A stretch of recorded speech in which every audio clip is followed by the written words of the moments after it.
This is the IELTS listening test. You will hear a number of different recordings and you will have to answer questions on what you hear.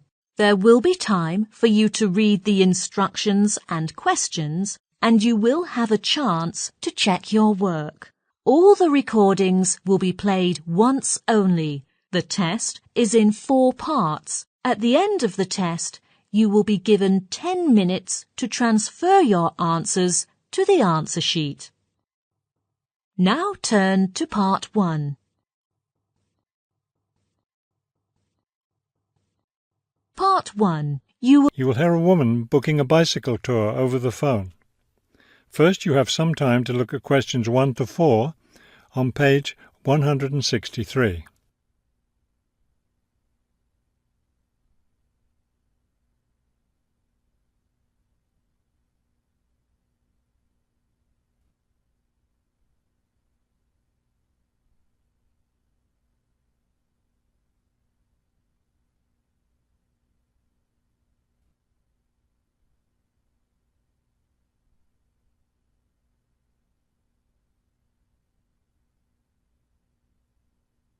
You will see that there is an example that has been done for you.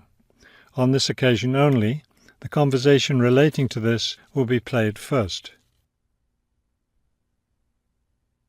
Global Bicycle Tours, may I help you? Yes, thank you. I'd like to sign up for a bicycle tour.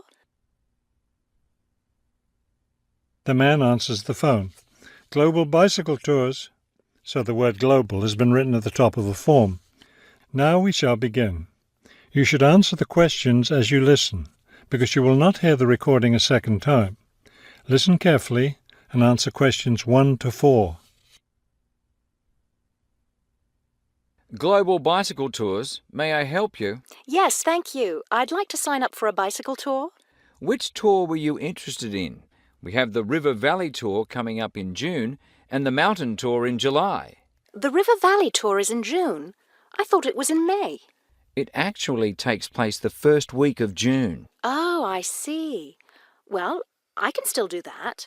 The River Valley Tour is the one I want. Splendid. Just let me take your information. May I have your name, please? Carla Schmidt.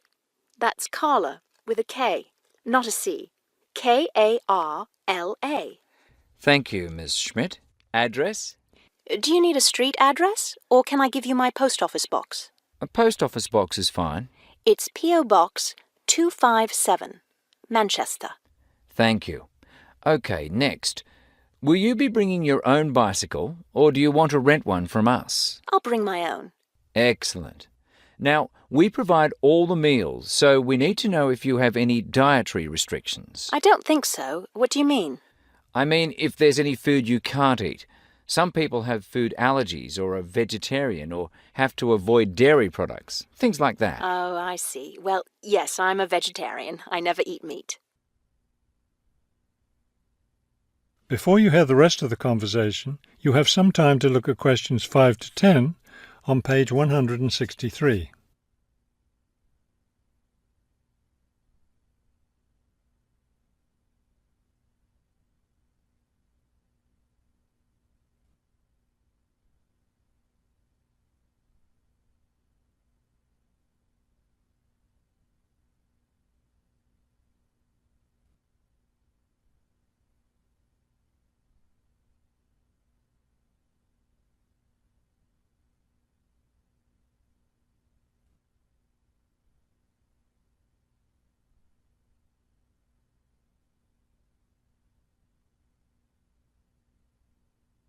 Now listen and answer questions 5 to 10.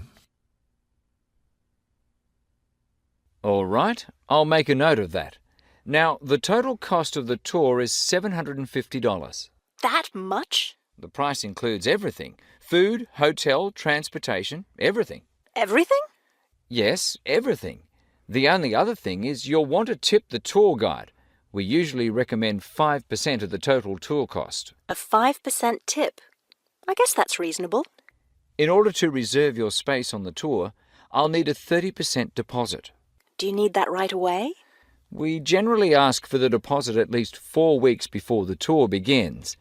The River Valley Tour begins let me see, 6 weeks from now. So you'll need to pay the deposit in 2 weeks. I think I can do that. I wonder if you could tell me something. How will our luggage be transported? Do we carry it on our bicycles? No, you leave that to us.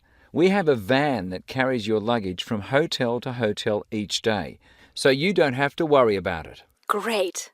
I have a luggage rack for my bike, but I guess I won't have to bring that. No, you won't. But there are a few items we recommend that you bring. We can't control the weather, so you should bring a raincoat or rain gear. Yes, that's a good idea.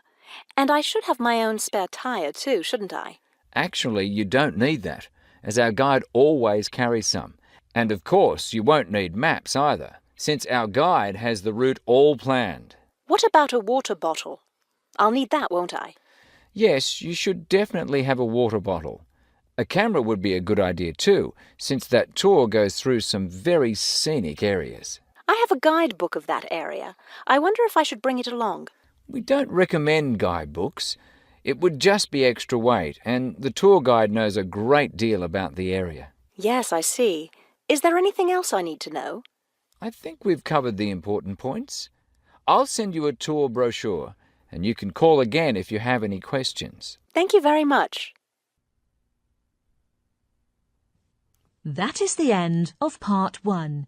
You now have 1 minute to check your answers to Part 1.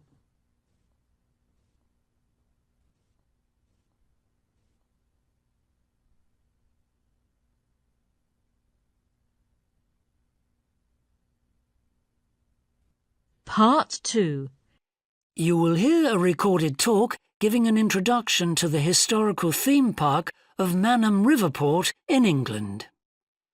First, you have some time to look at questions 11 to 15.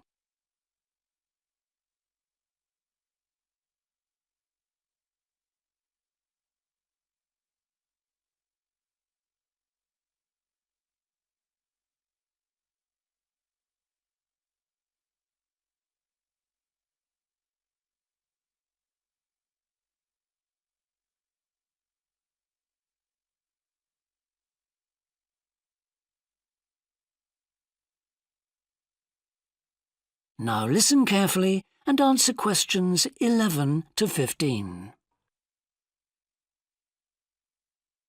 Welcome to Manham Port, where 1,000 years of history are brought to life.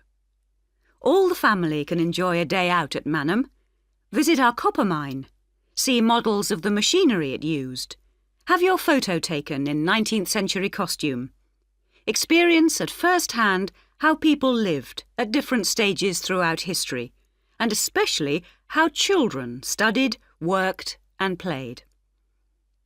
The port of Manham is located in beautiful and peaceful countryside, on a bend in the great River Avon, and developed here because it's the highest navigable point of the Avon. Boats can go no higher up this river, and proved a handy place to load and unload cargo to and from the sea, which is over 23 miles away. A small port was already established here when, about 900 years ago, tin was discovered nearby, though it wasn't until the Industrial Revolution, when a tremendous need for metals of all kinds developed, that Manham expanded to become one of the busiest ports in the country. And because it was already so busy, prospectors began to look for other minerals, and by the end of the 19th century, lead, copper, manganese and arsenic were added to the cargoes leaving Manham. In the early days, the ores had been smelted or processed in the same area they were mined. But as demand grew, the smelting process required huge factory furnaces or fires to melt the metal from the rock, and there was not enough coal in the local area, so the rocks containing minerals had to be shipped long distances. Sadly, in the 20th century, the great port of Manham declined, and thousands of workers were forced to emigrate out of the area. The building at the port fell into disrepair, and the place became almost forgotten. But then the Manham Trust was formed to conserve the historical resources of the area. It organised scores of local volunteers to remove undergrowth, to find the original outlines of the installations.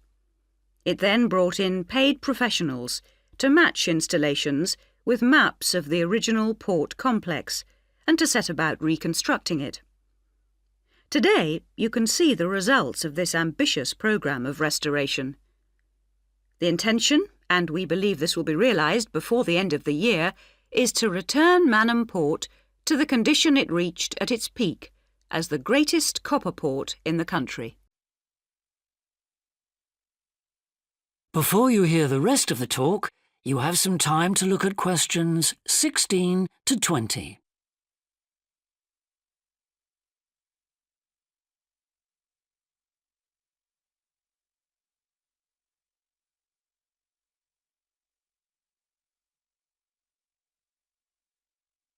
Now listen and answer questions 16 to 20. But what can you do and see on your visit today? Here are just a few highlights. We suggest you start with the visit to the copper mine. Travel on converted mining trains and journey into the depths of the mountain along seams once worked by hundreds of miners. Watch out especially for the great pumping machines which rid the mine of water. But please be warned that, like all mines, ours is very dark and closed in, and we do say that children under 5 and also dogs should not be taken into the mine. The next recommended visit is to the village school. While looking round the classrooms, take a special look at our display of games, which is one of the largest in the world. And it's recommended that you time your visit to coincide with a guided tour. This will give you the opportunity to ask lots of questions. Near the school is the beautiful old sailing ketch called the George. You're welcome to board the boat and look round the cabins. Look out for the ship's wheel, which was missing until only 5 years ago when it was dredged out of the silt by a local fisherman. We have no idea how it got there, but it's been polished and proudly restored to its original place on the boat. Please take care going down the ladders if you wish to visit the lower deck. We don't recommend you allow young children to use them. So we hope you have a memorable visit to Manham Port, and will tell your friends all about us. That is the end of Part 2. You now have 30 seconds to check your answers to Part 2.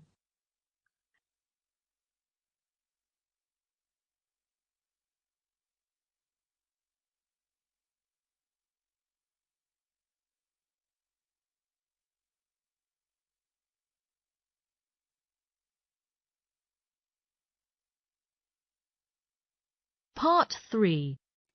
You will hear 2 psychology students called Tim and Laura talking about Laura's work placement. First, you have some time to look at questions 21 to 24.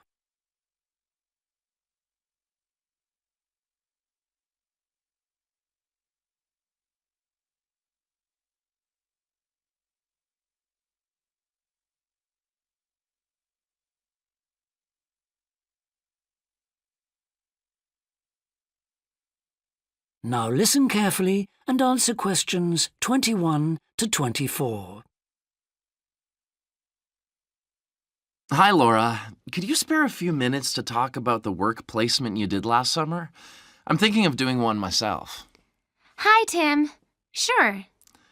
Didn't you do yours at an environmental services company? That's right. It's only a very small company, and they needed someone to produce a company brochure. And I wanted to get some business experience because I'm interested in a career in occupational psychology in a business environment. It was good because I had overall responsibility for the project. What kind of skills do you think you developed on the placement? I mean, apart from the ones you already had. Did you have to do all the artwork for the brochure, the layout and everything? We hired the services of a professional photographer for that.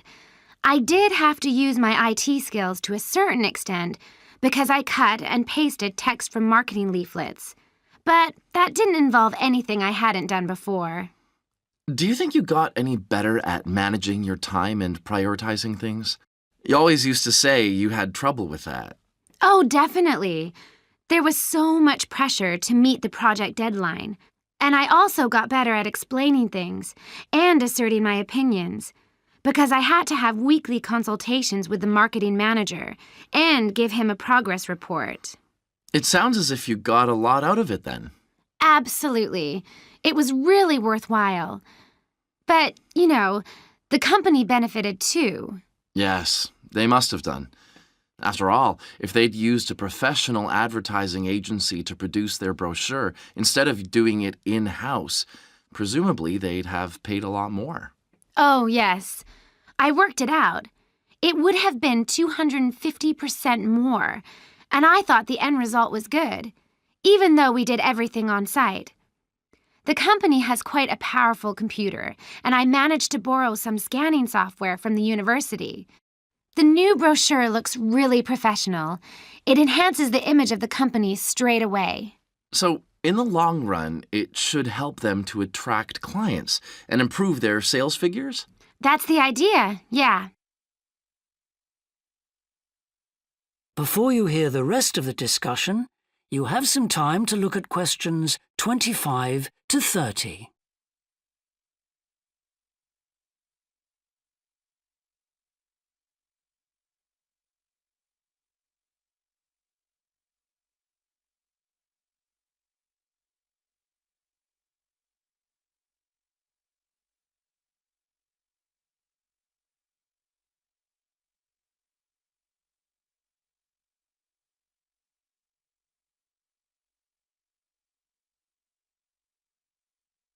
Now listen and answer questions 25 to 30. Well, all in all, it sounds very positive. I think I'll go ahead and apply for a placement myself. How do I go about it? It's easy enough to do, because there's a government agency called STEP, S-T-E-P, that organizes placements for students. You should start by getting their booklet with all the details. I expect you can download one from their website. Actually, they've got copies in the psychology department. I've seen them there. I'll just go to the office and pick one up. Right. And then, if I were you, after I'd looked at it, I'd go over all the options with someone. I suppose I should ask my tutor's advice. He knows more about me than anyone. One of the career officers would be better. They've got more knowledge about the jobs market than your personal tutor would have. Okay. And then, when you know what you want, you can register with STEP. You'll find their address in the booklet. And once you've registered, they assign you to a mentor who looks after your application. And then I suppose you just sit back and wait till you hear something? They told me at the careers office that it's best to be proactive and get updates yourself by checking the website for new placement alerts. Your mentor is supposed to keep you informed, but you can't rely on that. I don't suppose it's a good idea to get in touch with companies directly, is it? Not really. But it is the company who notifies you if they want you to go for an interview. You get a letter of invitation or an email from personnel department. And do I reply directly to them? Yes, you do. STEP only gets involved again once you've been made a job offer. Right. So once you've had an interview, you should let your mentor know what the outcome is? I mean, whether you're offered a job and whether you've decided to accept it? That's right. They'll inform the careers office once a placement has been agreed, so you don't have to do that. Is that all then? More or less. Only once you've accepted an offer, you'll probably have to supply a reference, because the placement will be conditional on that. And that's something you should ask your own tutor to provide. He knows about your academic ability and also about your qualities, like reliability. Well, thanks very much for the information. I'm starting to look forward to... That is the end of section 3. You now have half a minute to check your answers.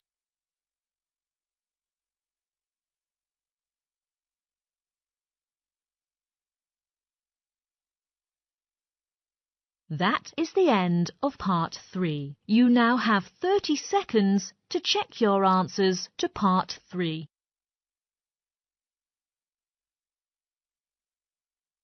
Part 4. You will hear a woman talking to a group of first-year science undergraduates about the developing science of nanotechnology. First, you have some time to look at questions 31 to 40.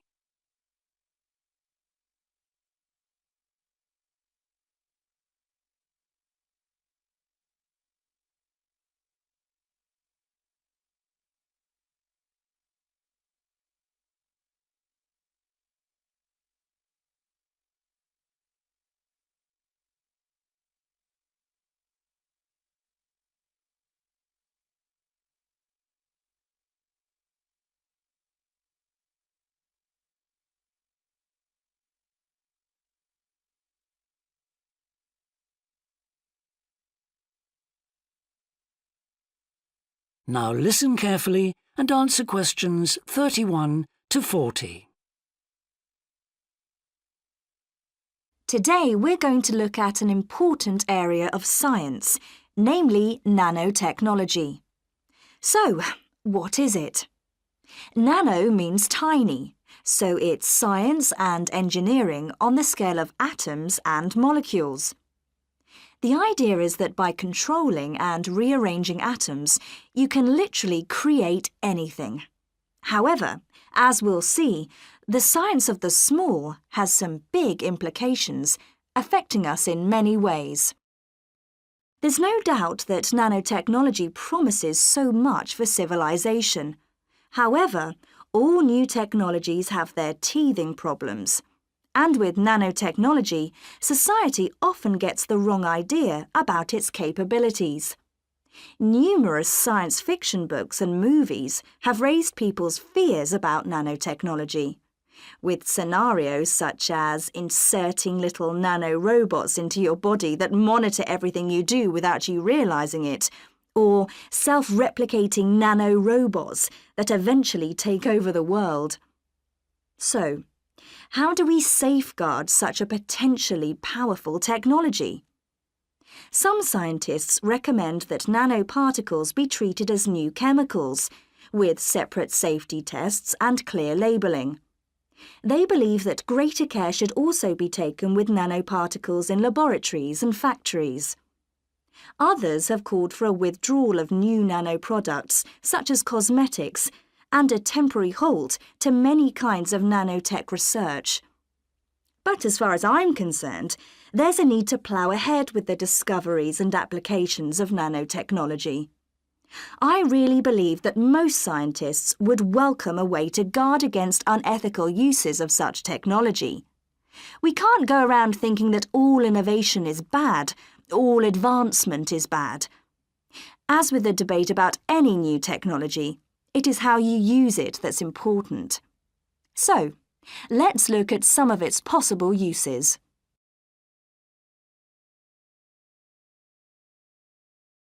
Thanks to nanotechnology, there could be a major breakthrough in the field of transportation, with the production of more durable metals. These could be virtually unbreakable, lighter, and much more pliable, leading to planes that are 50 times lighter than at present. Those same improved capabilities will dramatically reduce the cost of travelling into space, making it more accessible to ordinary people and opening up a totally new holiday destination. In terms of technology, the computer industry will be able to shrink computer parts down to minute sizes. We need nanotechnology in order to create a new generation of computers that will work even faster and will have 1,000,000 times more memory, but will be about the size of a sugar cube. Nanotechnology could also revolutionize the way that we generate power. The cost of solar cells will be drastically reduced, so harnessing this energy will be far more economical than at present. But nanotechnology has much wider applications than this and could have an enormous impact on our environment. For instance, Tiny airborne nanorobots could be programmed to actually rebuild the ozone layer, which could lessen the impact of global warming on our planet. That's a pretty amazing thought, isn't it? On a more local scale, this new technology could help with the cleanup of environmental disasters, as nanotechnology will allow us to remove oil and other contaminants from the water far more effectively. And if nanotechnology progresses as expected, as a sort of building block set of about 90 atoms, then you could build anything you wanted from the bottom up. In terms of production, this means that you only use what you need, and so there wouldn't be any waste. The notion that you could create anything at all has major implications for our health. It means that we'll eventually be able to replicate anything. This would have a phenomenal effect on our society.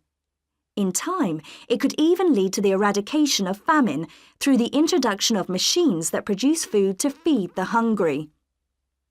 But it's in the area of medicine that nanotechnology may have its biggest impact. How we detect disease will change as tiny biosensors are developed to analyze tests in minutes rather than days. There's even speculation nanorobots could be used to slow the aging process, lengthening life expectancy. As you can see, I'm very excited by the implications that could be available to us in the next few decades. Just how long it'll take, I honestly don't know. That is the end of Part 4. You now have 1 minute to check your answers to Part 4.